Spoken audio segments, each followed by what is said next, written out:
Hi, it's Carter. I haven't put a video up for, it's been probably a month.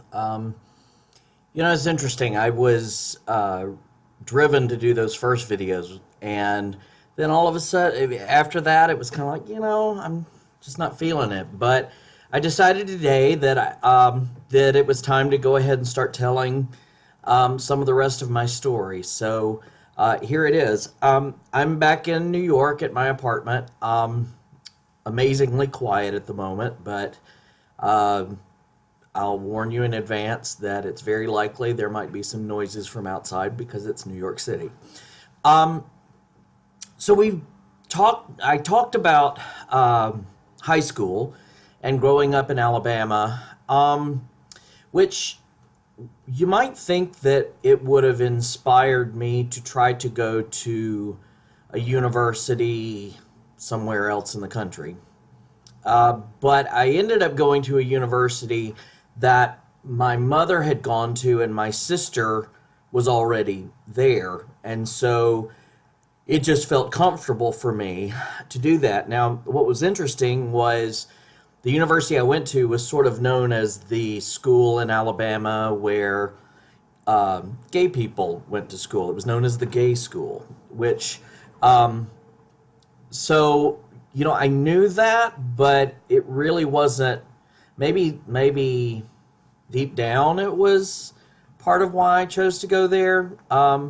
But also just knowing that my sister was there and my mother had gone there and I had visited and I knew people there. Um, and I remember one big criteria was I wanted to go somewhere where nobody else from high school went. Um, and I was successful for the most part, except for one guy, but he was actually a very nice person, so it really didn't matter. Um, so yeah, I went to school and I was surrounded by not just gay people, but this was a place. My school was the University of Montevallo, and it's sort of known, like still today, even as a place where you can be whoever you are. And I remember back then there were people who were being their authentic selves, and often their authentic self was, excuse me, that's a text. I was a bit odd, uh, very odd in some cases, but I remember really enjoying being around those people. And I had friends who I knew were gay. It was kind of known that they were gay, but even then, even at that place, this would have been in the late 80s, nobody, it wasn't really talked about. It was like you knew that certain people were gay, but nobody ever said it. They never said it. So you just sort of assumed, but it was not, it was still then. I mean, there was still the AIDS epidemic at that time. They had not figured out much at all of how to handle it, so that was still a fear.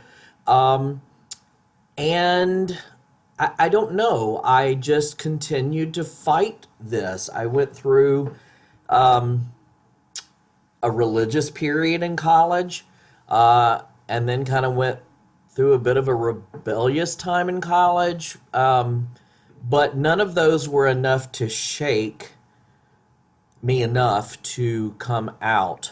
Um, I still had crushes on guys, um, and I did attempt to date slightly, but it was unsuccessful mainly because I was just really not good at it, and I suppose deep down I didn't want it. So my way in college actually of dealing with not having to deal with being gay was I kept myself incredibly busy. Um, I didn't know that was why I was doing that, but looking back on it, I think that was a large part of it.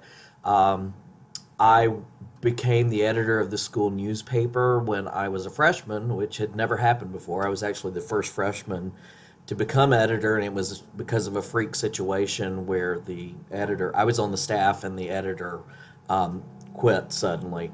Um, And then I also did the yearbook one year. I wrote 3 musicals for college night, which is a big thing at my university where two sides compete against each other writing original musicals.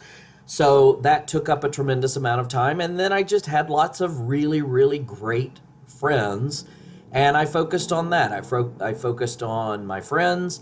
I focused on staying busy and sort of, at one point I was elected to the SGA Senate. Um, just anything to keep me going and not stop.